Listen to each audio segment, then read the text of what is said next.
Hi friends, welcome to Ilka Production YouTube channel. This is Mr. LK. Dinay सावरायगोन जोबोर important मोनसे lesson. दिनै आङो social science नि ME section नि मोनसे भिडिअ बानायगिरदों. First time social science नि भिडिअ बानायदों. दिनै जाबाय part 1 जागोन. So दिनै गासै भिडिअखौबो सावरायगोन आङो लासै-लासैनो. नाथाय दिनै गिबि मोनसे first lesson मोनसे जागायजेननाय दं आङो आगोलनि medieval history of Assam. माने आसामनि गेजेर खोन्दोनि जारिमिन बेयाव थागोन दिनै सावरायनो गोनां टपिकआ जागोन Kacharies, the Kacharies, the Koch dynasty, बेनिफ्राय आहमनि खुंथाय आसामाव आहमनि खुंथायनि सोमोन्दै दिनै सावरायगोन. सो गोबां इम्पोर्टेन्ट मोनसे पार्ट जोंनि आसामनि हिस्ट्रिनि आरो बियो टेट एग्जामनि यूपी सेक्सननि माने एमई सेक्सननि ससियेल स्टाडिसनि मोनसे गोबां इम्पोर्टेन्ट मोनसे लेसन बियो. सो दिनै बेनि सोमोन्दै जों डिटेल सावरायगोन आरो डिटेल सावरायगोन जोङो आरो बिनि उनाव नैबे भिडिअनि जोबनायथिं जों दिनै जि सावरायगोन बे सावरायनायफोरनि माखासे लेसनफोरनि चेप्टारफोरनि पॉइंट्सफोरनि जोङो माखासे क्वेश्चन डिसकास खालामगोन. सो बे लेसननिफ्राय माबायदि क्वेश्चन फैथावनो हायो सो बे क्वेश्चनफोरखौ जोङो रोखा एकदम पॉइंट टू पॉइंट जोङो सावरायगोन जे नोंथांमोना आंनि भिडिअखौ नायखांनायनि उनाव बे लेसननिफ्राय फैनाय जाहाथे क्वेश्चननि मोनसेबो एन्सारखौ हायाब्लासिनो थाया. फै जों दावगानोसै. सो गिबियाव नोंथांमोननिसिम आं खावलायदों नोंथांमोना भिडिअखौ मोजां मोनोबा लाइक आरो शेयार कमेन्ट खालामनो दाबाव आरो माबाफोर बुजिगोनाब्ला सोंफिननो दाबाव मानिबा सायाव भिडिअ बानायजानो आंखौ लुबैयोब्ला आंनि भिडिअनि कमेन्ट बक्सआव कमेन्ट हरबानो आङो डेफिनेटलि बानायनो नाजागोन. अके फै दावगानोसै. स' दाना गिबियावनो सावरायगोन कचरी रायजो कचरी डायनास्टि. स' कचरी डायनास्टिनि इम्पर्टेन्ट पॉइंट्सफोरा जाबाय जों सावरायनो एक नम्बराव कचारीफोरा 1300 जौथाइनि गिबि बाहागोआव आसामाव जाखांफैदोंमोन. बुंनो गोनां गैया 1300 जौथाइयाव गोसोआव लाखिनो गोनां आं नोंथांमोनखौ गोसोआव लाखिनोसो होनो नागिरदों. आङो थं फरायनो थांबाबो नोंथांमोना गोसोथानाय नङा. बेनिखायनो आङो मा खालामगोन बे बाथ्राफोरखौ एसे गोलावै फेहेरनानै बुंगोन. कचारीफोरा 13 जौथाइनि गिबि बाहागोआव आसामाव जाखांफैदोंमोन. कचारीफोरा माब्ला माने जोंनि आसामाव माब्ला बिसोर जाखांदोंमोन माने माब्ला जोनोम जादोंमोन. माब्ला जोनोम जानायाथ' मिथिलासै खिन्थु आसामाव बिसोर नोजोराव फैनाया आसामाव जे बिसोर दं कचारी होननाय हारिया बे हारिया माने फकासाव फैदोंमोन बा जौगादोंमोन 1300 जौथाइयाव. गोसोआव लाखि 1300 जौथाइ. अके नेक्स्टआव थांनोसै. नेक्स्टआव दङ नाम्बार 2आ जाबाय कचारीफोरखौ भीमनि फिसाज्ला घटोत्कच राजानि फोलेर होननानै फोथायनाय जायो दै. इट इज बिलिभ दैट द कचारीज आर द डिसेंडेंट अफ घटोत्कच सन अफ भीम. भीमनि फिसाज्ला घटोत्कच राजानि फोलेर होननानै बर'फोरखौ कचारीफोरखौ मिथिनाय जायो. अके नेक्स्ट 3 नम्बरा जाबाय बिसोरखौ बुरलुंबुथुर सेरफांनि थागिबि माने इन्डिजिनियास पिपल बा इन्डिजिनियास नङा एबोरिजिनेल पिपल एसे डिफरेन्स दं बिसोर एबोरिजिनेल आरो इन्डिजिनियासजों. बेनिखायनो बुंदो कचारीज आर द एबोरिजिनेल पिपल अफ ब्रह्मपुत्र भेलिनि सेरफांनि गिबि थागिबि हारिया जाबाय कचारीफोरा. ओके नाम्बार 4आ जाबाय बिसोरो मंगलेट फोलेरनि. जों मिथिखायो बिसोर मंगलेट फोलेरनि बिसोर कचारीफोरा. जों बर'फोरखौ हमना लानाय बर'फोरा मंगलेट फोलेरनि नालाय बेनिखायनो जों सिमिलारिटि थानायनि थाखायनो जोङो कचारीफोरखौ बर'खौनो हमना लानाय जायो. जारिमिनावबो कचारी होननानै जोंखौनो बुंदों होननानै गोबां जारिमिनगिरिफ्रा बुंनाय दं. थांनोसै नेक्स्टआव 5 नाम्बाराव बिसोरनि रायजोआ सानजानि दिखौ दैमानिफ्राय दानि सा काछार जिल्लाखौ लाफानानै सोनाबनि कपिली दैमासिम गोसारनायमोन. स' बिसोरनि जिथु जुरिसडिक्सन बे जुरिसडिक्सन गोसोआव लाखि गोबां इम्पर्टेन्ट बियो सोंनाय फैनो हागौ. बेनिफ्राय जिथु कचारी रायजो बे कचारी रायजोआ मानिफ्राय मासिमनाया दिखौ दैमानिफ्राय थांनायथिं कपिली दैमासिम कपिली दैमासिम जिखिनि माने हानिकालि दं बे गासैबो हानिकालियाव बिसोर कचारीफोरा गोसारनानै दङमोन. आरो खायसे गोसोआव लाखि नोंथांमोना दिखौ दैमानिफ्राय कपिली दैमासिम अके काछार जिल्लाखौ लाफानानै. स' बे खोब इम्पर्टेन्ट पइन्ट. स' 2 नम्बरखौ नाय बिसोरखौ गुबुन बुङो. बियो इम्पर्टेन्ट कुवेश्चन फैयो. बेनिफ्राय बर' कचारीफोरखौ गुबुन मुङै मिथिनाय जायोमन. बिसोरखौ बर' होनना मिथियामोन नाथाय बिसोरखौ गुबुन रावजों मिथिनाय जायोमोन गुबुन जायगायाव. जेरैबायदि बुरलुंबुथुर सेरफाङावसो बिसोरखौ बर' होनना मिथियोमोन. बर' कचारीफोरखौ बुरलुंबुथुर सेरफाङावसो बर' होनना मिथियोमोन. नाथाय बेलेग जायगाफोराव बर' होनना मिथिया. साहा बेंगलाव मा होनना बुंनाय जायो नर्थ बेंगलाव साहा बेंगलाव बिसोरखौ मेच होननासो बुजि मोनो. मेच होननासो सिनायो. बिसोर बर' होनबा बुजि मोना. बिसोर मा होनबा बुजि मोनो बिसोरो मेच होनबासो बुजि मोनो. माबायाव नर्थ बेंगलाव.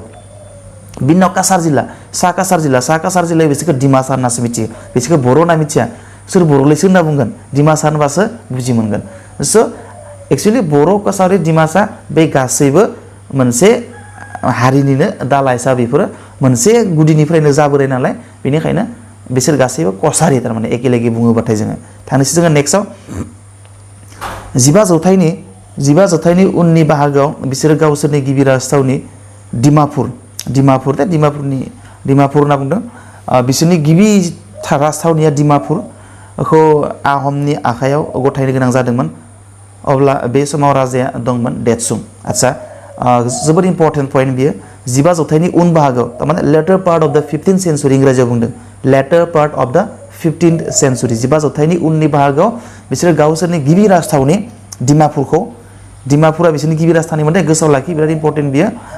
कसारिफोरनि गिबि राजथावनिया मामोन डिमापुर दाना आगोलाव बेखौनो हिरिम्बा होननानै मिथियोमोन डिमापुरखौनो ओमफ्राय बिसोरो बे गावसोरनि डिमापुर गिबि राजथावनि डिमापुरखौ आहमनि आखायाव गथायनो गोनां जादोंमोन माने आगोलाय मा जायोमोन खोब माने रायजो सेरलायनानै बुलायनाय बुथारलायनाय जायोमोन दा बै समावबो आहमफोरा गोबां माने बिदिनो रायजो सेनो थाखाय खामानि मावदोंमोन आरो बेबायदिनो कसारि रायजोखौबो 15 जौथाइनि उननि बाहागोआव बिसोर सेनानै लादोंमन आरो दखल खालामदोंमोन बे समाव जेब्ला माने कसारि रायजोखौ आहमा लांदोंमोन बै समाव देतसुं राजाया दंमोन देतसुंजों नांलायनानै बुलायनानै देतसुङा जेनबाय ओमफ्राय उनाव कसारि रायजोखौ बिसोरो डिमापुरखौ रायजोखौ नंद्राया डिमापुरखौ बिसोर गावनि आखायाव लाङो आहमफोरा थांसै जोङो नेक्स्ट 9 नाम्बाराव दङ 1536 मायथाइयाव बिसोरो माइबंसिं 1536 मायथाइयाव बिसोरो माइबंसिं थांदोंमोन दाना बिसोरो 15 जौथाइनि लास्ट बाहागोआव बिसोरनि गिबि राजथावनि डिमापुरखौ सेजाबाय आहमफोरजों दाना आहमफोरजों सेजानानै 1536 मायथाइयाव बिसोरो माइबंसिम थांलायबाय माइबंआव दाना राजथावनि खुलिलायसै बे सेजाबाय नालाय सेजानायानो हाबा बर'फ्रा सेजा बिदिनो माने उनाव नै दा अबस्थाया बेबायदि आरो 10 नाम्बाराव दाना 1536 मायथाइयाव बिसोरो माइबंसिम खारबाय डिमापुरखौ सेजानानै माइबंसिम थांबाय माइबंसिम थांना मा जाबाय सिलचर खाथिनि खासपुराव बिसोरनि जोबथा राजथावनिमोन ओमफ्राय माइबंनिफ्रायबो आरो बिदिनो माबा माबि प्रब्लेम जानानै थांलायबाय सिलचर खाथिनि खासपुराव ओमफ्राय बिसोरो खासपुरावनो कसारिफोरा खासपुरावनो मा जोबथा राजथावनि हिसाबै बेयावनो गायसनदोंमोन आरो 10 नाम्बाराव मानो कसारि आरो आहमनि गेजेराव जानाय थामथि एबा जोबथा दावहाया 1503 मायथाइयाव जादोंमोन इम्पर्टेन्ट कुइसन फैयो बेनिफ्राय नैबायदि कुइसन फैयो बेयाव कसारि आरो आहमनि गेजेराव जानाय जोबथा आनजादा मा मायथाइयाव जादोंमोन एबा थामथि दावहाया मा मायथाइयाव जादोंमोन बे जाबाय 1503 मायथाइयाव very important point number 11 Gobind चन्द्रआ जादों कसारिफोरनि जोबथा राजामोन सोंनाय फैयो कसारिफोरनि जोबथा राजानि मुङा मामोन गबिन्द चन्द्र भेरि इम्पर्टेन्ट थांनोसै नेक्स्टआ जाबाय मा जोंना कसारिया जोब्बाय दाना कच डायनास्टि इंराजियाव बुंदों कच डायनास्टि दाना कच डायनास्टिनि सोमोन्दै जोङो सावरायनि माने कच रायजो बियो कच साम्रायजोआ गोबां इम्पर्टेन्ट मिथिनो लागा हिस्ट्रिनि गोबां इम्पर्टेन्ट मोनसे पार्ट बियो पेरियड बियो स' बे पेरियडखौ नोंथांमोना गासै मिथिनांगोन आरो परिखायावबो कुइसन फैयो नट अनलि टेट एग्जामिनेसन टेट एग्जामल' नङा बियो APSC बायदि एग्जामाव फैयो आरो स्टेट लेभेलनि जायखिजाया कम्पिटिटिभ एग्जामफोराव बेफोरनिफ्राय कुइसन फैयो स' नोंथांमोनखौ आङो मोजाङै रायखांना लानो थाखाय खावलायदों जाहाथे टेटनि अनगायैबो गुबुन माबाफोर इन्टारभिउ होयोबा बे नोंथांमोननि थाखाय लाब जायो गांसे जोङो 1 नाम्बाराव दङ हारिया मण्डलनि फिसाज्ला बिश्व सिंहाया कच रायजोखौ 16 जौथाइनि गिबि बाहागोआव गायसनदोंमोन बे समाव कचनि राजथावनिया कच बिहारावमोन दाना 15 जौथाइनि लास्ट बाहागोआव माने कसारि रायजोआ जोबस्रांलांबाय दाना कसारि रायजोआ जोबनाय लोगो लोगो मा फैखो कच रायजो फैबाय कच राजा फैबाय दाना कच राजाखौ सोर गायसनदोंमोन फैयो परिखायाव कुइसन फैयो कसारि रायजोनि गायसनगिरिया सोर होननाय परिखायाव फैयो कसारि रायजोनि गायसनगिरिया गोसोआव लाखि सोर बिश्व सिंहा कसारि नङा दे कच रायजोनि गायसनगिरिया सोर बिश्व सिंहाया सोरमोन हारिया मण्डलनि फिसाज्ला कच हारिया मण्डलनि फिसाज्ला बिश्व सिंहाया कच रायजोनि गायसनगिरिमोन भेरि इम्पर्टेन्ट पइन्ट आरो कुइसन फैयो गोसोआव लाखि बे समाव कचनि राजथावनिनिफ्राय बिसोरनि गिबि राजथावनिया मामोन कच बिहार दा बै कच राजबंसिफोरा होनना बुङो कच राजबंसि होननाय हिस्ट्रियाव गैयानोखा कच होनना मोनो जोङो बै जोंनि असम बन्द माबा माबि होलाबायनाया जोंनि आलादा रायजो बिनायाव हेंथा होबाय थाग्रा जाथिया हारिया बिसोरो गावसोरखौनो कच होना लायो नाथाय गावसोरा एक्चुअली कच राजबंशिसो होनना जों मिथिगौ दा जायफोरा माने क्षमताफोर बिबाय थायो क्षमता बिग्राफोरा कच राजबंशिसो खिन्थु हिस्ट्रियाव कच राजबंशि होननाय जेबो जाथि गैया नाथाय कच होननाय दङ आरो बै कचखौनो दानि थानाय कच राजबंशिफोरा जोंनो कचमोन होननानै लायो आरो बेनिखायनो बिसोर दा माबा माबि जोंनि नैबे थागिबि आसामखौ बिसोरो गावसोरनि थागिबि होनना बुंनाया खिन्थु कच होननाया एक्चुअली बिसोर नंगौ नङा मिथिया कच राजजों नुनायावथ' बिसोर कच राजबंशिसो खिन्थु कच नङा बिसोरो कचआ खिन्थु नैसोरसोमोन जायफोरा माने जाय कच रायजोखौ बिश्व सिंहा गायसनदोंमोन हरिया मण्डलनि फिसाज्ला आरो बिसोरो गिबि थाजेनदोंमोन गिबि जाजेनदोंमोन बिसोरो कच बिहारावसो जायनि जाहोनाव बिसोरो कच बिहाराव माने राजथावनि गायसनदोंमोन गिबि राजथावनिखौ थांनोसै नेक्स्टआव 2 नाम्बार बिश्व सिंहा 1540 मायथाइयाव थैनायनि उनाव बिनि फिसाज्ला देरसिन मल्लदेब नारायण बिमुं लायो आरो राजानि बिबानखौ रुजुयो दानिया जेब्ला बिश्व सिंहाया थैबाय 1540 मायथाइयाव बिश्व सिंहा हरिया मण्डलनि फिसाज्ला बिश्व सिंहा जेब्ला बिश्व सिंहाया 1540 मायथाइयाव थैबाय बिश्व सिंहानियाव सानै फिसाज्ला दङमोन मल्लदेब आरो खासेखौ दाय मोनगोन जों बाय बावना दङ मल्लदेब आरो खासेखौ मोनगोन मल्लदेब आरो मल्लदेबा देरसिन फिसाज्लामोन आरो बे मल्लदेबा 1540 मायथाइयाव जेब्ला बिश्व सिंहाया थैबाय बे राजानि बिबानखौ रुजुदोंमोन आरो बियो गावनो नरनारायण बिमुं लादोंमोन जों दि बुङो नरनारायण होननानै बेनिखायनो बे बिश्व सिंहनि फिसाज्ला मल्लदेबानो नरनारायण बिमुं लादोंमोन आरो बिनो राजा जादोंमोन थांनोसै नेक्स्टआव नाम्बार 3 आरो बिनि बिफं शुक्लाध्वज बिनि बिफङा मा होनदों बिश्व सिंहाया सानै फिसाज्ला दंमोन मल्लदेब आरो शुक्लाध्वज दाना बिदाया माने मल्लदेबा राजा जाबाय बिश्व सिंहा थैनायनि उनाव बेनिफ्राय शुक्लध्वज बिफंखौ आर्मिनि कमान्डार इन चिफ बानायबाय शुक्लध्वजखौ आरो शुक्लध्वजखौ सिलाराय बिमुं होनाय जादोंमोन गिबियाव स' सिलाराया मोनसे उपाधि टाइटेल बायदिसो स' गिबि सिलाराया जादोंमोन शुक्लध्वज जादोंमोन शुक्लध्वजआ सोर बिश्व सिंहनि फिसाज्ला बिश्व सिंहाया सोर हरिया मण्डलनि फिसाज्ला आरो बिश्व सिंहाया जाबाय कच रायजोनि गायसनगिरिमोन गोसोआव लाखि भेरि इम्पर्टेन्ट पइन्ट्स दा थांसै नेक्स्टआव नाम्बार 4 कच रायजोआव नरनारायणनि समावनो साबसिन जौगादोंमोन गोसोआव लाखि कच रायजोआव जिमान जौगादोंमोन जिमान माबा माबि लुफुंदोंमोन माने नैसा बुंनो हायो जोङो कच डायनास्टि रिच इट्स पिक डिउरिं नरनारायण समावनो गोबां जौगानाय जादोंमोन गोबां माने डेभेलपमेन्ट जादोंमोन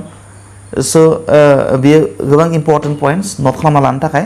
स' दा थांसै जोङो 5 नाम्बाराव असमिया थुनलाइनि जौगानाया बे समावनो आबुङै जादोंमोन असमिया थुनलाइया बांसिन जाखांदोंमोन माने बै नरनारायणनि समावनो माने नरनारायण माने सोर मल्लदेबनि समायाव मल्लदेब माने सोर बिश्व सिंहानि फिसाज्लानि समायावनो माने असमिया थुनलाइया गोबां जौगादोंमोन थारमाने माबायदि जौगादोंमोन जों नायनोसै 2 नाम्बाराव नरनारायण राजानि समावनो श्रीमन्त शंकरदेब माधबदेब मोना थुनलाइ सोरजिदोंमोन आरो असमियानि आसोल थुनलाइ सोरजिग्रा मानसिफ्राथ' श्री शंकरदेब माधब कन्दली बिसोरनोमोन ना राम सरस्वती बै मानसिफ्रानो जाबाय थुनलाइ सोरजिना दोन आसल गोनांथार थुनलाइ थुनलाइगिरिफ्रा दिनैबो जायनि थुनलाइखौ माने असमिया हारिया नागारनो हाया दिनैबो फल' खालामबाय थानो गोनां जायो बैबायदि थुनलाइगिरिफ्रा सोरनि समाव ओंखारदोंमोन नरनारायणनि समाव नरनारायणआ सोरमोन बिश्व सिंहानि फिसाज्ला आरो बिश्व सिंहाया सोर बे जाबाय हरिया मण्डलनि फिसाज्ला आरो बिश्व सिंहाया जाबाय कच रायजोनि गायसनगिरिमोन आरो बै कच रायजोनि गायसनगिरि बिश्व सिंहानि फिसाज्ला नारायण एबा मल्लदेबनि समायावनो असमिया थुनलाइया आबुङै जौगादोंमोन आरो बै श्रीमन्त शंकरदेब माधव कन्दली राम सरस्वती मोना बै समावनो थुनलाइ सोरजिदोंमोन भेरि इम्पर्टेन्ट पइन्ट दिस इज अके थांसै नेक्स्टआव थांनोसै जों दा 7 नाम्बार पुरुषोत्तम विद्याबागिसा मानसिनि नाम पुरुषोत्तम विद्याबागिसा रावखान्थिनि सायाव बिजाब लिरदोंमोन बकुल कायास्थाया सानखान्थिनि सायाव बिजाब लिरदोंमोन बै समाव नरनारायणनि समाव राम सरस्वतीया महाभारतखौ असमिया राव दानस्लायदोंमोन भगवत अनन्त कन्दलीया भगवतखौ असमियाव राव दानस्लायदोंमन गोबां गोनां पइन्ट्स 7 नाम्बारा रावखान्थि बिजाब लिरदोंमोन नरनारायण समाव पुरुषोत्तम विद्याबागिस बकुल कायास्थाया मा खालामदोंमोन सानखान्थिनि सायाव बिजाब लिरदोंमोन आरो महाभारतखौ असमिया राव दानस्लायदोंमोन सोर राम सरस्वती गोसो लागि भेरी इम्पोर्टेन्ट पोइन्ट्स ओके महाभारतखौ असमिया रावाव सोर राव रायज्लायदोंमोन राम सरस्वती भगवत गीताखौ असमिया रावाव सोर राव रायज्लायदोंमोन Ananta Kandali very important points okay next दाइन नाम्बार नरनारायण थैनायनि उनाव बिसोरनि रायजोआ गोदोलांनो हमदोंमोन जेब्ला नरनारायणआ थैबाय माने मल्लदेबा थैबाय मल्लदेबा थैनायनि उनाव बिसोरनो माने गोहोगोरा राजा फैयाखैसै आरो गोहोगोरा राजा फैयाखै नालाय बिसोरनि रायजोआ जोबस्रांलांनो हमनायसै गोदोलांनो हमनायसै आरो बेखौनो खाबु लानानै मा खालामबाय दाना आफगान आरो मुगलफोरा कच रायजोखौ 1615 मायथाइयाव दखल खालामदोंमोन दाना ओरैबायदि सोरबा जि बाहाय दुर्बल नुदोंबा बेखौ गाग्लोबफैखायोमोन आगोल आरो ओरैबायदिमोन थारमाने रायजोनि हानि एसेबां लबमोन सिगाङो माने नोंजों आंजों हाखौ लानानै बिराद बुलेन थाबाय थायोमोन नाहरखाबाय थायोमोन थारमाने बै बे माबाया बियो बाहाय दुर्बल जादों जां र' बिखौ गाग्लोबैनि माने नायखाबाय थायोमोन सोरखौबा गाग्लोबनो हागोन नामा सोरखौबा गाग्लोबना सोरनिबा हाखौ दखल खालामनो हागोन नामा बेखौनो नाजानायाव थाबाय थायोमोन थारमाने आगोलनि मानसिफ्रा आरो दा नै नरनारायणआ जो थैबाय नरनारायण थैनायनि उनाव लोरबां राजा फैबाय नालाय नुहुरखाबाय बिसोरनिखौ लानांगोन बिसोरनि रायजोखौ दखल खालामनांगोन लोगोनो आफगान्सफोरा आरो मुगलफ्रा फैनानै बे कच रायजोखौ 1615 मायथाइयाव दखल खालामफैबाय थ' बेबायदि थांसै नेक्स्टआव 9 नाम्बार नाथाय उनाव बै समनि कच राजा बालिनारायणआ आहम राजानि हेफाजाब लाना भराली आरो बरन'दि ओनसोलखौ मोनफिननो हादोंमोन नाथाय जेन थेनदो मा खालामबाय बै माबाया बालिनारायणआ इसोरनि उननि राजा आरो नरनारायणनि उननि राजाफोर दा नरनारायणनि उननि राजा बालिनारायणआ आहमखौ लोगो लानानै आहमा एसे बोलो गोरामोन नालाय आहमखौ लोगो लानानै थेवबो बियो मुगल आरो आफगान आरो मुगल सिजोबना लाबाय कच रायजोखौ दाना गथायखौबोथ' माने उदां खालामजोबनो हालिया मोननै ओनसोलखौ बालिनारायणआ माने उदां खालामदोंमोन माने आफगान आरो मुगलफोरनिफ्राय सेफिनना लादोंमोन बे जाबाय मा भराली आरो बरन'दि ओनसोलखौ बालिनारायणआ माने आहमनि हेफाजाब लानानै जेन थेनदों माने सेख'फिनना लानो हादोंमोन आरो स' भेरि इम्पर्टेन्ट पइन्ट नाम्बार 10 नरनारायणआ कामाख्या थानसालिखौ 1565 मायथाइयाव फोसाबफिनदोंमोन दै नरनारायणखौ एगेन लिरफिननाय जाबाय गोदान फरायनायखाय आङो उल्था उल्थि जादोंबाबो जेबो नङा बेखौनो गोसोआव लाखि कामाख्याखौ सोर लुदोंमोन जोंथ' मिथिगौ पुर्नामासिखौ सोर लुदोंमोन फार्स्ट कामाख्याखौ सोर लुजेनदोंमोन बेखौ नोंथांमोना मिथिगौ आं बुङाबाबो जागोन नाथाय बै माने पुरुना कामाख्याखौ मोजां दा जिबायदि थांबाथाय जों नुहैयो मोजां नुयो बेबायदि महराव बेलेग सासे राजायासो दाफामफिनदोंमोन बे दाफामफिनग्रा राजायासो नरनारायणआसो दाफामफिनदोंमोन 1565 मायथाइयाव कामाख्याखौ बरिया रिपेयार खालामफिनदोंमोन थारमाने मोजां खालामफिनदोंमोन सोर नरनारायणआ गिबि लुजेनदोंमोन सोर कामाख्याखौ बियो बेलेग खिन्थु सोर रिपेयार खालामदोंमोन दानि फर्माव सोर बानायदोंमोन बे जाबाय नरनारायण अके नाम्बार 11आव दङ सिलाराय एबा शुक्लध्वजआ 1577 मायथाइयाव थैदोंमोन सिलारायखौ सोरखौ बुंनाय जायो शुक्लध्वजआ सोर बिश्वसिंहनि उन्दै फिसाज्ला बिश्वसिंहनि गेदेर फिसाज्लाया सोर मल्लदेबखौ मा नाम मिथिनाय जायो सिलाराय मल्लदेब आरो शुक्लध्वजआ सोरनि फिसाज्ला बिश्वसिंहनि फिसाज्ला बिश्वसिंहया सोर कच रायजोनि गायसनगिरि आरो बिश्वसिंहया सोर बियो हारिया मण्डलनि फिसाज्ला इम्पर्टेन्ट गोसोआव थाबाय okay let us proceed to the next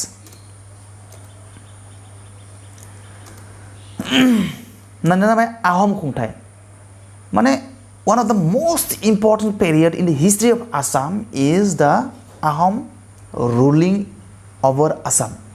Very important points, a very integral part of Assam history. जाबाय आहमनि खुंथाय दै आहमफोरा आसामखौ फ्राय 600 years रुल खालामदोंमोन स' बै 600 years जितु गोलाव मोनसे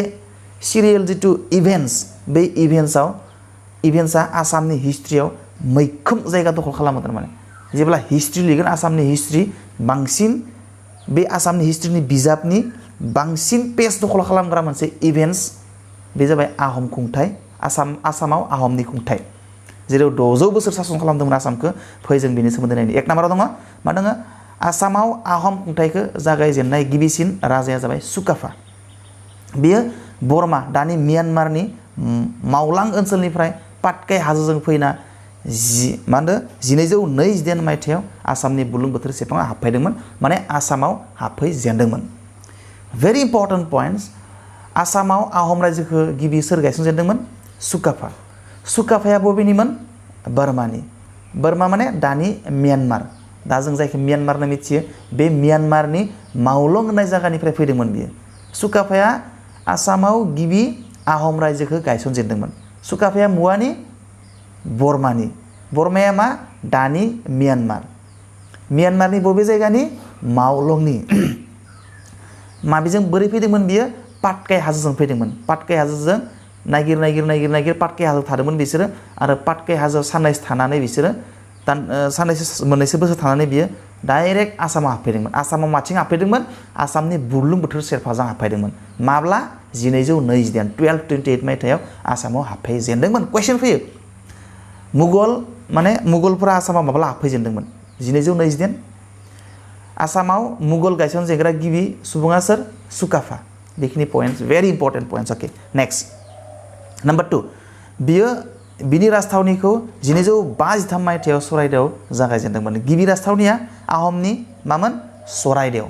माब्ला गायसनजेनदोंमोन सराइदेवआव गिबि राजथावनिखौ सराइदेवआव गिबि राजथावनिखौ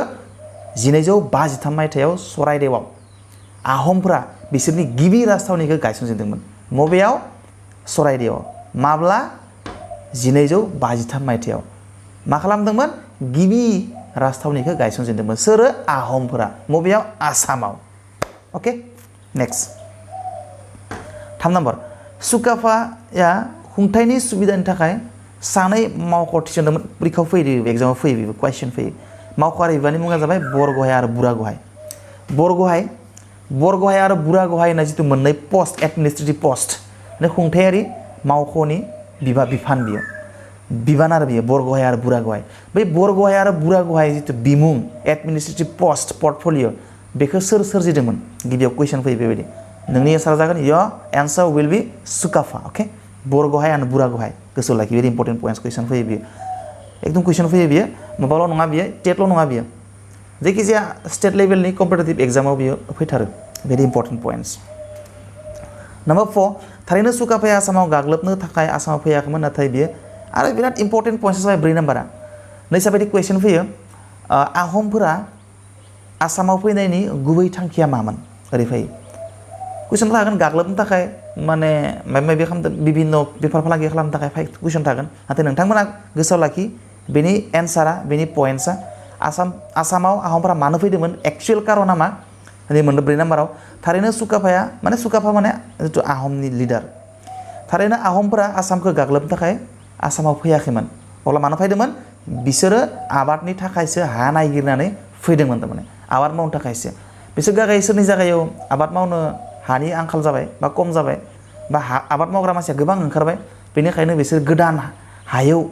आबाद मावनो थाखाय हा संबोदोंमोन हा नागिरबोदोंमोन स' हा नागिर फैनायावनो बिसोर आसामाव गोबां मोनसे मोजां हा मोनफैबाय बे माथो जोबोर मोजां हा दंलै होननानै बिसोरो मोनबाय आरो बेयावनो थानो लाबाय बिसोर आरो आबाद मावनो लाबाय बिसोरो बेनिखायनो बिसोरो लकेल पिपलफोरखौ जेबो एटाक खालामाखैमोन जेबो माने डमिनेट खालामाखैमोन खिन्थु बिसोरो गावसोरनि लेबार हिसाबै बाहायदोंमोन आरो गावसोर आबाद मावदों नालाय मोजां खामानियावनो बाहायदोंमोन आरो बिसोरखौ खिन्थु बिसोरो गावसोरा दैदेनगिरि जादोंमोन आरो बै जोंनि आसामनि थागिबिफोरखौ बिसोरो गावसोरनि सिङाव खामानि मावहोदोंमोन आरो पजिटिभलि भेरि इम्पर्टेन्ट पइन्ट्स नम्बर 5 बियो 1267 मायथाइयाव थैदोंमोन नाथाय सुकाफाया माब्ला थैदोंमोन 1267 मायथाइयाव गोसोआव लाखि आहमा माब्ला फैदोंमोन आहमा 1227 मायथाइ बेखौ गोसोआव लाखि इम्पर्टेन्ट बाय बेलेगखौ बुंनो लाखि खिन्थु बिसोर सहज जाहैबाय दानिया आहमफ्रा आसामाव माला फैदोंमोनथ' इजि कुइसन बेनिखायनो सोङाबो जानानै आरो बेनिखायनो सोंगोन माखो राजथावनि माब्ला गायसनदोंमोन एसे टान जाहैबाय नङा होमबा बिसोरनि गिबि राजथावनिया मा एसे टान बायदि जाहैबाय सराइदेवआव टानथ' नङा जास्ट आंनि भिडिअखौ खोन्दै खोन्थामसो नायबानो कमप्लिट गोसोथालांजोबगोन सुकाफाया माब्ला थैदोंमोन 1267 मायथाइयाव थांनोसै नेक्स्टआव 6 नाम्बार बिनि उनाव बिनि फिसाज्ला सुतेवफाया राजा जादोंमोन सुकाफानियाव सोर राजा जादोंमोन सुकाफानि उनाव राजा जादोंमोन सोर आहमा राजा जादोंमन सुतेवफाया जाबाय सुकाफानि फिसाज्ला आरो सुतेवफाया 1267 मायथाइनिफ्राय 1281 मायथाइसिम बियो सासन खालामदोंमोन बेनिफ्राय बियो मा खालामो बिसोरनि आहम रायजोखौ दिखौ दैमानिफ्राय नामदां दैमासिम फेहेरदोंमोन नामदां दैमासिम फेहेरदोंमोन सुतेवफाया सुकाफानि फिसाज्लाया थांनोसै नेक्स्टआव दाना 7 नाम्बार सुतेवफानि उनाव जानाय आहम राजाफोरनि मुङा जाबाय सुबिनफा 1281 निफ्राय 93 सुकाम्फा जानांगौ बियो सुकाफा जाना दङ सुकाम्फा 1993 मायथाइनिफ्राय 1232 सुख्राम्फा 1332 मायथाइनिफ्राय 1364 मायथाइसिम आरो सुतुफाया जाबाय 1364 मायथाइनिफ्राय 1376 मायथाइसिम सासन खालामदोंमोन। नाथाय इम्पर्टेन्ट पइन्टआ जाबाय बै जि सुबिनफा सुख्राम्फा आरो सुतुफा बै साब्रै साबासो आहम राजाफोर दङ। सुकाफानि फिसाज्ला सुकाफानि उनाव जाय राजाफोरा आहम राजा हिसाबै बिबान लादोंमोन बै राजाफोरा नाथाय एकदम लोरबां गोहो गैयै राजामोन आरो बिसोरनि समायाव जेबो मख'जाथाव घटना एबा जाथाय जायाखैमोन, जेबो जौगानाय, जेबो माने जुद्ध जेबो जायाखैमोन। बेनिखायनो बै साब्रै साबासोनि आहम राजा जि माने सुकाफानि उनाव साब्रै साबासो जानाय राजाफोरा जेबो हिस्ट्रियाव माने बिसोरनि जाथाय जौगानाय मानाय खामानि मावनाय लिरनाय गैया। ओंखायनो बेखिनि इम्पर्टेन्स नङा। खिन्थु सुतुफानि उनाव जिथु राजा फैगोन बिनि उनाव एसे इम्पर्टेन्ट आरो एसे जौगानाय जों नुनो मोनगोन आरो बेखौ जों नायनांगोन। मख'जाथावदि बिसोरो आसामाव जेबो जारिमिनारि मख'जाथाव खामानि मावनो हायाखैमोन। बिसोरनि उनाव गोहोगोरा राजा महरै फैदोंमोन दाना सोर? बिनि उनाव फैदोंमोन सुदांफा। नामफ्रा बिसोरना गासै सुजों जागायजेनो, ओंखायनो सुदांफा फैबाय।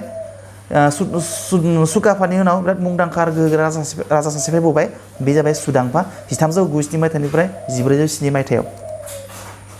नाम्बार उनाव गुबुन मोनसे मुङा जाबाय बामुनि कुनवार। सोंनाय फैयो सुदांफानि गुबुन मोनसे मुङा मा? बामुनि कुनवार।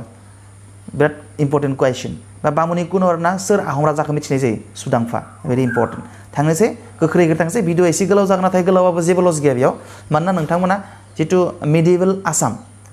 आसामनि जिथु हिस्ट्रि पार्ट दं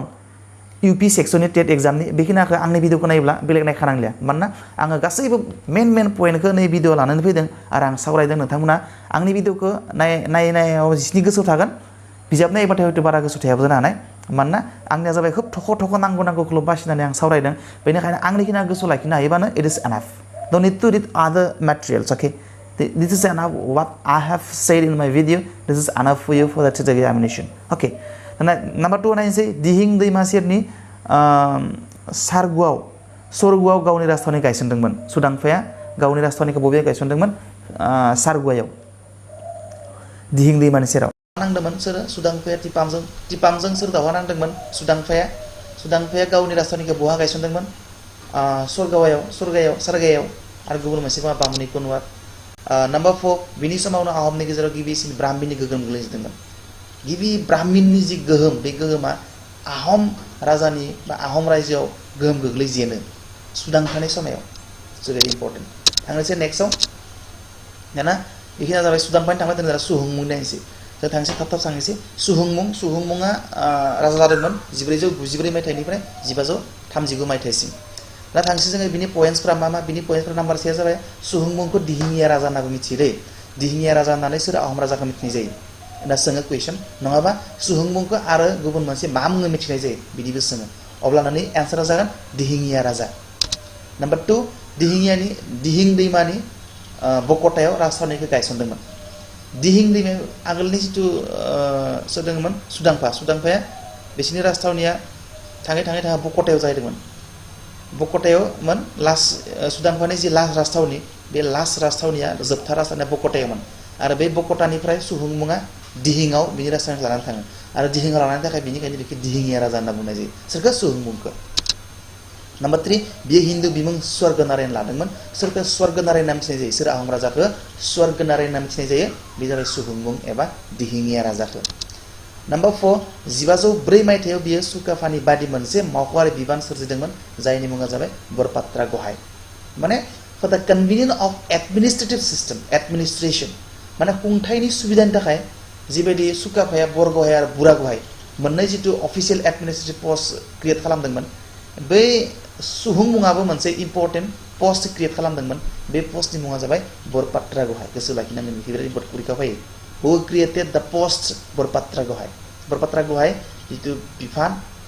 मावख'आरि बिफान एडमिनिस्ट्रेटिभ जि पस्ट बेखौ सोरजिदोंमोन? बेखौ सुहुंमुं एबा दिहिङिया राजाया सोरजिदोंमोन। भेरि इम्पर्टेन्ट पइन्टस बेफोर। नाम्बार 5 आहमा 600 बोसोर सासननि गासैबो राजाफोरनि मादाव सुहुंमुंखौनो साबसिन आरो मुंदांखासिन राजा होनना गनायनाय जायो दै। गोसोआव लाखि। द बेस्ट किं एमंग द आहम एम्पेरर्स, आहम किंस एम्पेरर होनना बुङा इसोरखो किं होनना बुङो स आहम राजाफोरनि साबसिन राजा सोरखौ होनना मिथिनाय जायो सुहुंमुंखौ गोसोआव लाखि सुहुंमुंखौनो आहम 600 बोसोराव जिसिबां राजा जादोंमोन बे राजाफोरनि मादाव साबसिन राजाया जाबाय सुहुंमुं एबा दिहिङिया राजा आरो बेखौनो बिदि फोथायनाय जायो थांसै नेक्स्टआव खोनाफैबाय नोङो इम्परटेन्ट पइन्ट दङ सुहुंमुङाव सुहुंमुंखौ खोननै खोनथामसो बोना नायजागोन नङाबा मोजांखौनो फरायजागोन सुहुंमुङाव गोबां इम्परटेन्ट खामानि मावदों बियो सुहुंमुंनि गोसो लाखिनो गोनां माखासे पइन्ट्स दं बे पइन्ट्सखौ गोसो लाखि नै 6 नाम्बाराव बुंनाय बियो सुतिया आरो कछारी ओनसोलखौ आहम राजाजों सरजाबदोंमोन एनेक्सेसन खालामदोंमोन he annexed the Chutia and Kachary Kachari आरो सुतिया रायजोखौ आहमनि सुहुंमुङा सरजाबदोंमोन आहम रायजोजों सरजाबदोंमोन गोसोआव लाखि भेरि इम्परटेन्ट पइन्ट्स थांनि नेक्स्टआव आरो बिराद इम्परटेन्ट पइन्ट्सआ परीक्षायाव फैयो बियो नाम्बार 7 सेन्सास साननायनि जि सिस्टेम बे सेन्सास साननायनि सिस्टेमखौ सुहुंमुङानो गिबि लाबोजेनदोंमोन आरो बै सुहुंमुंनि जागायजेननायनिफ्रायसो दिनै जों सेन्सास शब्दखौ मिथियो सेन्सास खालामो 10 बोसोरनि उन बेसेबां सुबुं अनजिमा दं बेसेबां सोलोंथाइ गोरों अनजिमा दं सेक्स रेशिअ बेसेबां बेफोरखौ जों सानो बे साननाया माबेनिफ्राय जागायजेनदोंमोन बै सुहुंमुंनि राजाया जि सिस्टेम खालामदोंमोन बे सिस्टेमनिफ्रायसो दिनैबो जों सेन्सास सोदोबखौ मोनबाय थानाया आरो सेन्सास खालामबाय थानाया जोंनि हादोराव जोंनि स्टेटआव थांनोसै नेक्स्टआव 8 दा दङ बिनि खुंथायनि समाव मुगलफोरा आहमखौ खेबथाम गाग्लोबनो नाजादोंमोन नाथाय बिसोरो खेबसेबो देरहानो हायासै मानोना सुहुंमुंनि समायावनो मुगलफोरा माने आसामखौ गादबनो आरो दखल खालामनो थाखाय नाजाबाय थादोंमोन खेबथाम नाथाय खेबसेबो हायाखैसै गोसो लाखि भेरि इम्परटेन्ट पइन्ट्स बेबो नाम्बार 9 श्रीमन्त शंकरदेवा बिनि समावनो गावनि खिन्थु नाय सिगां मा नरनारायणनि समायाव श्रीमन्त शंकरदेवा थुनलाइखौ गोबां जौगाहोदोंमोन बायदि बायदि गोबां थुनलाइ सोरजिदोंमोन नाथाय बियो नै माबानि समायाव सुहुंमुंनि समायाव बियो खिन्थु धोरोम फोसावनायसै बैष्णव धोरोमखौ शंकरदेवा गोसो लाखि सोर राजानि समाव श्रीमन्त शंकरदेवा गावनि बैष्णव धोरोमखौ गोबां माने फोसावदोंमोन प्रिच खालामदोंमोन अब्ला बे जागोन सुहुंमुंनि समायाव बैष्णव धोरोमखौ बियो सुहुंमुंनि समावनो आबुङै माने फोसावदोंमोन प्रिच खालामदोंमोन थांनोसै नेक्स्टआव नाम्बार 10 गावनिनो फिसाज्ला सुक्लेंमुंनि फाव फान्दायनायाव सासे कछारी दाहोनानि आखायाव 1539 मायथाइयाव फोथैजायो सुहुंमुङा बिराद दुखुनांथाव बाथ्रा जाबाय गोबां गोहोगोरा आरो गोबां खामानि मावनो हाग्रा गोबां खामानि मावग्रा सासे राजा बै सुहुंमुंखौ गावनि फिसाज्लायानो बुथारो माबायदि बुथारो खासे कछारी दाहोनाखौ लगायनानै फाव फान्दायनानै बे कछारी दाहोनानि हेफाजाबजों गावनि बिफा सुहुंमुंखौ सुक्लेंमुङा बुथारो गोसो लाखि सुहुंमुंखौ सोर बुथारदोंमोन गावनि फिसाज्ला सुक्लेंमुङा माबोरै बुथारदोंमोन खासे कछारी दाहोनाखौ फाव फान्दाय होनानै लगायनानै बोरैबा टेकनिक खालामनानै गावनि बिफाखौनो बुथारदोंमोन सुक्लेंमुङा बिनि उनाव राजा फैयो सुक्लेंमुङा राजा हिसाबै बिबान लाबाय थानानै सुक्लेंमुङा माबानिफ्राय 1539 मायथाइनिफ्राय 1552 मायथाइसिम बियो राजा जानायसै सुक्लेंमुङा जाबाय सुहुंमुंनि फिसाज्ला गोसोआव लाखि सुहुंमुंनि फिसाज्ला सुक्लेंमुङा 1539 मायथाइनिफ्राय 1552 मायथाइसिम राजा जायो आहमनि दाना नेक्स्ट इम्परटेन्ट पइन्ट्सफोरखौ नायनो जोङो नाम्बार 1 दङ गुबुन मुङा जाबाय गोसोआव लाखि सुक्लेंमुंनि गुबुन मोनसे मुङा जाबाय गरगया राजा गोसोआव लाखि गरगया राजा होननानै सोर आहम राजाखौ मिथिनाय जायो सोंथि फैयो कुइसन फैयो नङाबा सुक्लेंमुंनि गुबुन मोनसे मुङा मा गरगया राजा सोंनाय फैयो परीक्षायाव नाम्बार 2 बकटानिफ्राय गरगयासिम राजथावनिखौ सोलायदोंमोन बकटानिफ्राय गरगयासिम राजथावनिखौ सोलायदोंमोन बकटानिफ्रायथ' जानाङा बियो बकटासिम सोलांदोंमोन नै आं खायसे बोना नायफिनदे मोनसे दानि एसे कनफिउज जानाय बायदि मोनदों आं लिरनायखौ नैथिं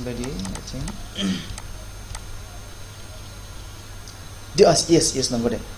फार्स्टआव सुहुंमुङा दिहिं दैमानि बकटायाव राजथावनिखौ लांदोंमोन सुहुंमुङा बेनिफ्राय दाना बकटानिफ्राय दाना लाफिनलायबाय माबाया सुक्लेंमुङा मुङा लाफिनलायखो सुक्लेंमा बकटानिफ्राय गरगावसिम राजथावनिखौ सोलायफिनदोंमोन सुक्लेंमुङा एगेन बियो मा खालामबाय बकटाया राजथावनिमोन बिसोरनि आरो बकटाखौ सोलायनानै बिसोरो राजथावनिखौ आरो गरगावसिम लाना फैलायबाय सुक्लेंमुङा नाम्बार 3 मा दङ नागा लामा बानायनाय नागा लामा नागा रोड थारमाने नागा लामा माने नागा रोड बानायनाय गरगाव फुख्रि जावनाय बिदि समावनो जादोंमोन गोसोआव लाखि सुक्लेंमुंनि समाव मा जादोंमोन नागा रोड नागा लामा गरगाव फुख्रि गरगावनि फुख्रि बे गरगावनि गिदिर फुख्रिखौ बे सुक्लेंमुं एबा गरगिया राजानि समावनो बानायनाय बिनि दैदेननायावनो बारा इम्पर्टेन्ट पइन्ट गैया बिनियाव दङ सुकाम्फा सुक्लेंमुंनि फिसाज्ला डाइरेक्ट बिनो फैबाय 1552 मायथाइयाव सुक्लेंमुंनि फिसाज्ला सुकाम्फा राजा हिसाबै बिबान लालायबाय दाना सुकाम्फाखौ खरा राजा होननाबो मिथियो दे एबा लेंग्रा राजा होननाबो मिथियो सोर आहम राजाखौ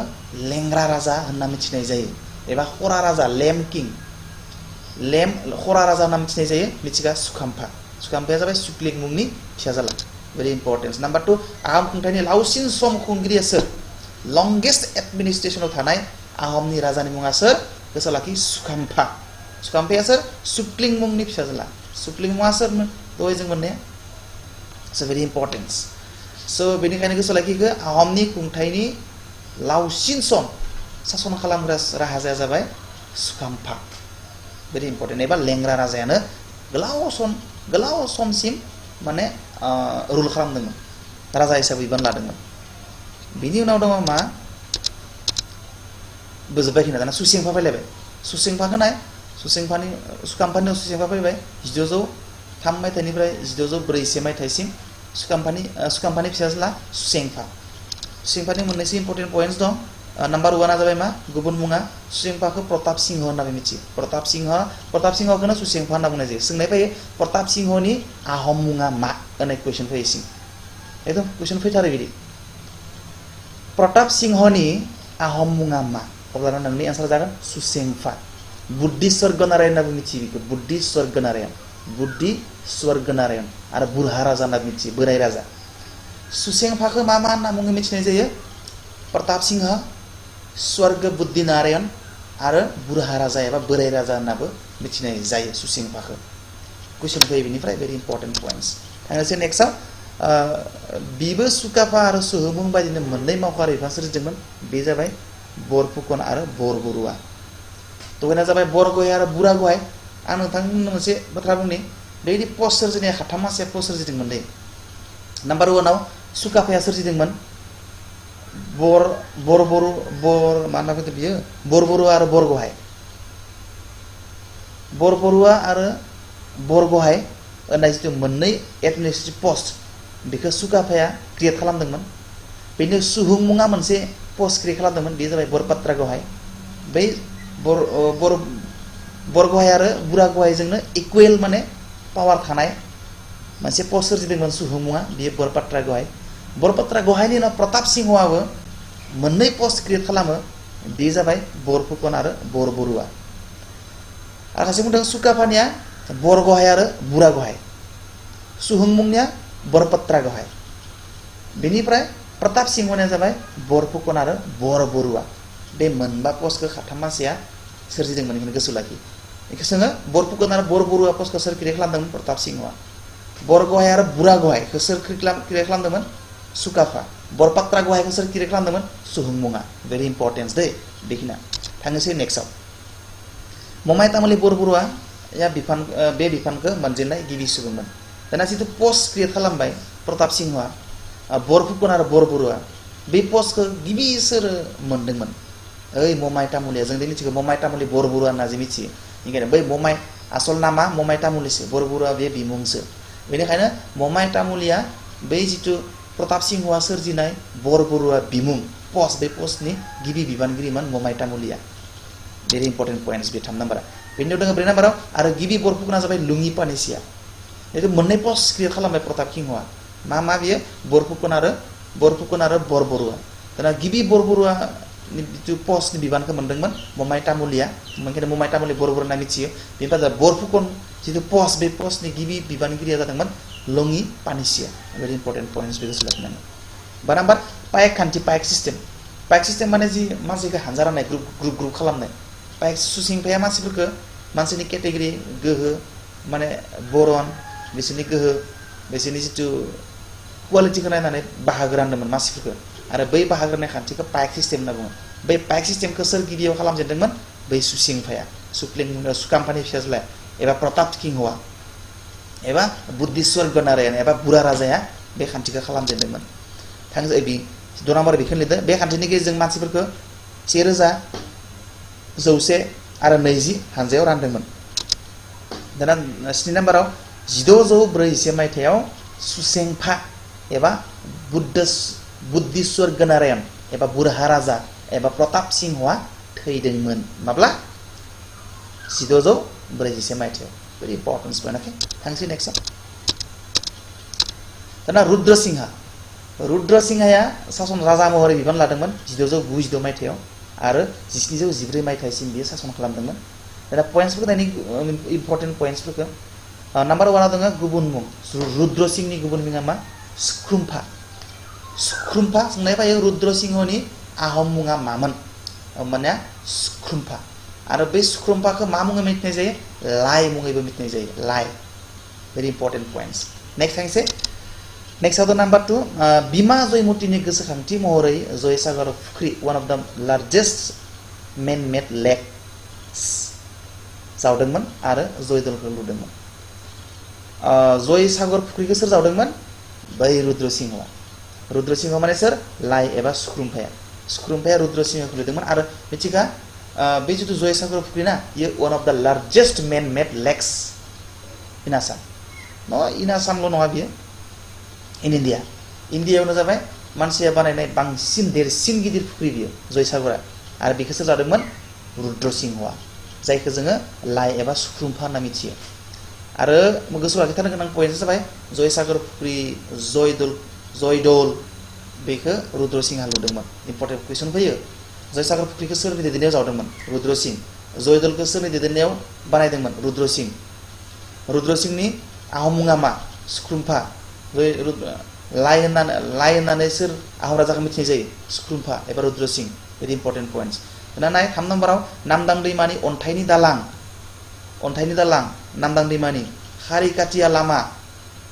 मेटेका लामा बायदिफोरखौ रुद्रसिंहआनो लुदोंमन very important point गोसोआव लाखि 4 नाम्बार 1714 मायथाइयाव खिन्थु बियो रुद्रसिंहआ थैनायसै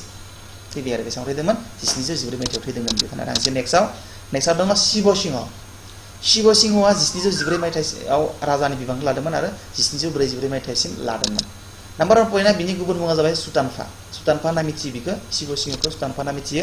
बिनि इम्पोर्टेन्ट पॉइंट दङ शिवदल विष्णुदल देवीदल आरो सिद्धेश्वरी थानसालिया बिनि समावनो लुजानाय मा बिनि लुफुंथायफोरा शिवसिंहया लुनायखायनो शिवदल होनना मिथिनाय जायो बिखौ आरो विष्णुदल देवीदल आरो सिद्धेश्वरी थानसालिखौ बे रुद्रसिंह दैदेननायावनो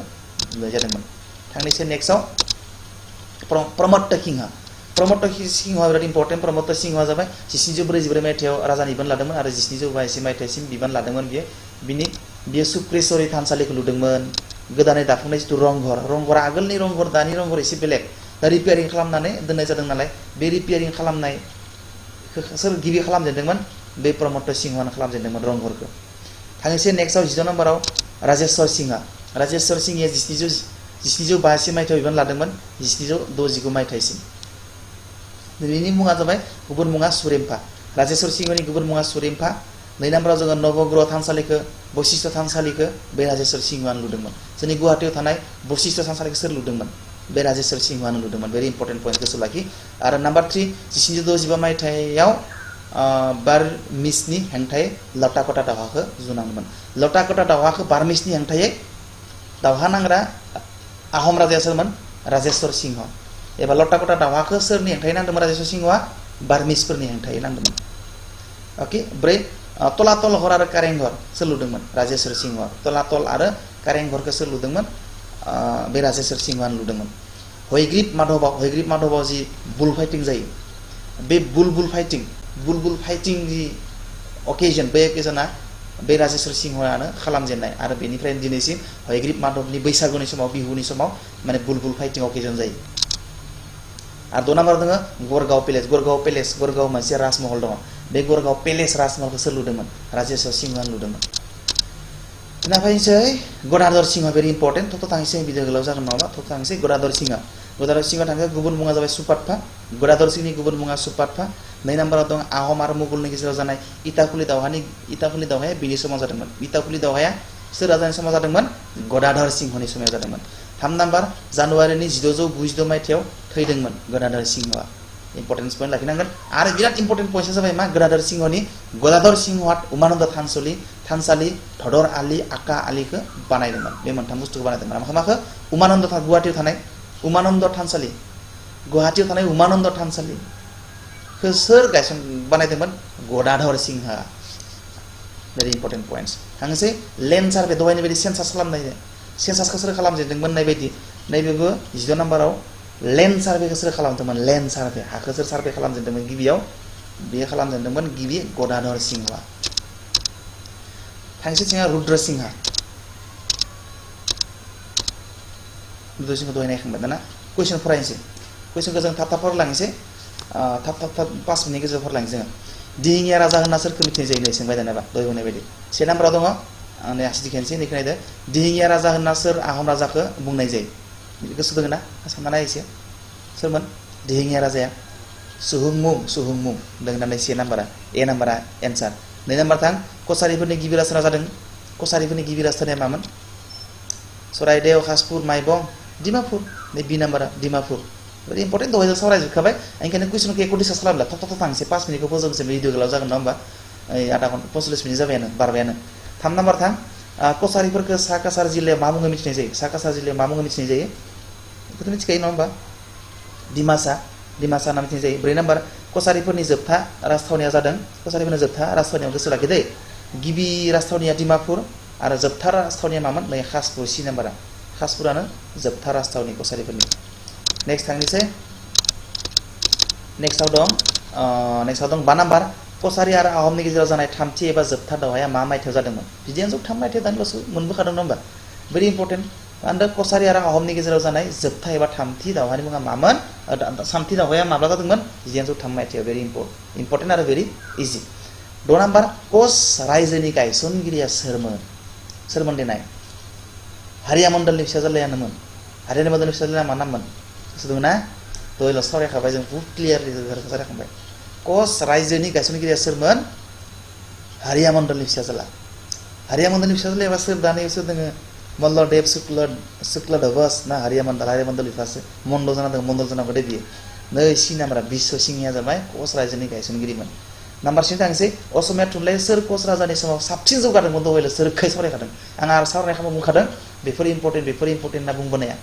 आरो बै इम्पर्टेन्ट बुंनायफोरानो कुइसन महरै फैथावथाव पइन्ट्सफोर थारमाने बेनिखायनो आं जायफोरा इम्पर्टेन्स बेफोरखौ आं एसे गोबावै बुङो आरो बारा जर होनानै बुङो ओंखायनो असमिया राव थुनलाइयाथ' बे नरनारायणनि समाव बांसिन जौगादोंमोन ए नाम्बारा थांसिगोन दाना 8 नाम्बाराव दङ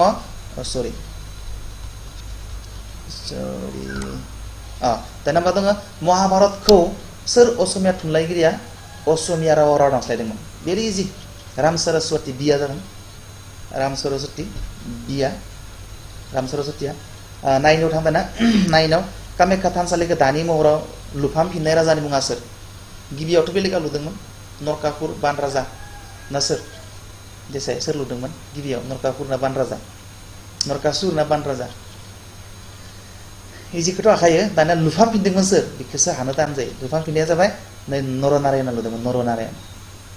मल्लदेबा मल्लदेबबो होनना मिथियोमोन मल्लदेबा नरनारायण बिमुं लादोंमोन आरो 10 केना आहमनि गिबि राजानि मुङा मामोन भेरि इजिथ' फैखाया गुसुं इजिथार थेवबो गोसोआव लाखिथारनांगोन बेखौ फैनोबो हागौ बोरैबा आहमनि गिबि राजाया सुकाफायानो आहमनि गिबि राजामोन थांनोसै नेक्स्टआव बरगहाय बिमुंखौ सोर सोरजिदोंमोन बरगहायखौ सुकाफाया बरगहाय आरो बुरागहाय मोननै सोरजिदोंमोन बियो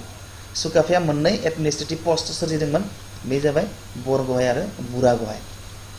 आरो बरबरुवाखौ बै माबाया सोरजिदोंमोन प्रताप सिंहआसो आरो सुहुंमुङाबो मोनसे सोरजिदोंमोन बियो बरपात्रा गहाय दा 12 नाम्बारखौ नाय आहमफोरा आसामाव हाबफैनायनि गुबै जाहोना मामोन दहायनो बुंखादों आसामाव हाबफैनायनि गाग्लोबफैदोंमोन आसाम गाग्लोबनो फैदोंमोन ना बिसोर आसामाव फालांगि खालामफैदोंमोन ना बिसोरो उदखारिमोन ना बिसोर आसामाव आबादनि थाखाय गोदान हा संनो फैदोंमोन नै 10 नाम्बारा एन्सार दहायनो सावरायखादों दा सावरायफिनाबाबो जागोन 13आव नाय आहमफोरा आसामाव बेसेबां बोसोरफ्राम सासन खालामदोंमोन बेथ' इजिथार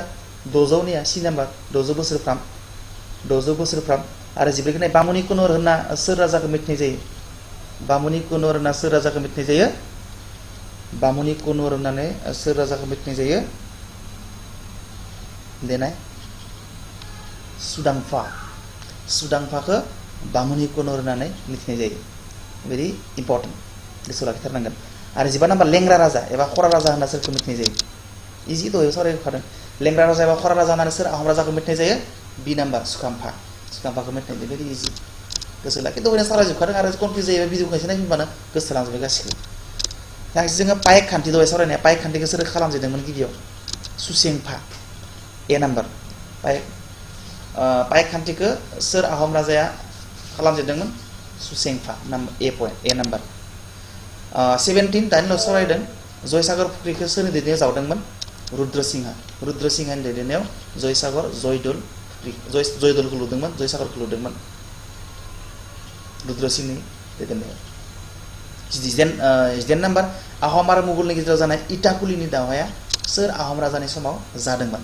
गदाधर सिंहनि समाव आहम राजा गदाधर सिंहनि समावनो आहम आरो मुगलनि गेजेराव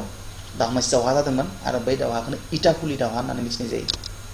भेरि इम्पर्टेन्ट हांसे 19 नाम्बाराव लेन्ड सार्भे सोर खालामजेनदोंमोन इजि दहायल'सो मोनदों गदाधर सिंहनि समावनो लेन्ड सार्भे सिस्टेमा जागायजेनदोंमोन आरो 20 नाम्बार एबा 20 नाम्बाराव दङ रंपुराव थानाय 7 स्टोरियेड पालासिल माने 7 स्टोरियेड बिल्डिं मस्त गिदिर 7 तला बिल्डिं रंपुराव थानाय बे महलखौ राजानि 7 तला राजानि महलखौ सोर लुदोंमोन रुद्रसिंहआ लिरदोंमोन नाम्बार सी आरो नैसे सेन्सास खालामनायनि जि नियम बेखौ सोर राजाया खालामजेनदोंमोन गिबियाव भेरि इम्पर्टेन्ट 21 सुहुंमुङा खालामजेनदोंमोन स' भेरि इम्पर्टेन्ट स' फ्रेन्ड्स बेखिनियानो दिनै जोङो जितु मेडिभेल आसामनि सोमोन्दै गुवारै सावरायजोब्बाय कुइसन एन्सारबो सावरायबाय मेडिभेल आसामनि जि टेट एग्जामनि जि इउपि सेक्सननि जि हिस्ट्रिनि मेडिभेल पार्ट बेखिनियावनो जोब्बाय आरो बेलेग बिजाब नायाबाबो जाखायो आंनि भिडिअ खिनिखौ नायबानो एनाफ जास्ट बेखिनिखौनो गथि नायनानै मोनफ्रोमबो पइन्ट्सखौ कछारी कच आरो आहम जयन्तियाफोरखौ नायदोंमोन जयन्तिया आरो बारा इम्पर्टेन्स नङा बेयाव आरो बार' हुमायुन्स नायबा नायदोंमोन ना बारा इम्पर्टेन्स नङा फैयाबो जानो हानाय बेफोरनिफ्राय खिन्थु इम्पर्टेन्स पइन्ट खालामनानै खिना बेनिखायनो नोंथांमोना बे आंनि भिडिअखौ नायनायनि उनाव गुबुन हिस्ट्रि बिजाब नायनांगौनि नैबे मोनसे लेसननि थाखाय आरो नैबे मोनसे लेसननि थाखाय गुबुन बिजाब नायनांगौनि खुनु गोनांथि गैया स' बेखिनियानो अल इन वान स' फ्रेन्ड्स भिडिअखौ मोजां मोनोबा लाइक आरो शेयार कमेन्ट खालामनो दाबाव आरो गाज्रि मोनदोंबाथ' मा होदो आरो मोजां मोनदोंबा होदो स' बेखिनियानोसै स' इयुननि भिडिअ लोगो मोननाय आरो इयुनाव आङो ससियेल साइन्सनि मुगलनि बानायगोन आरो इंडास भेलि सिभिलाइजेसन गोजाम सोदोमस्रि जाखांफिननाय बेबो बिराद इम्पर्टेन्ट इउपि टेट एग्जामनि थाखाय आं जेमान हायो एसेबां आङो टपिक वाइज सिलेबास वाइज मोनफा लेसन आं सावरायलांनो नाजागोन स' एनिवे उननि भिडिअ लोगो मोननाय मिजिं टिल देन गुड बाय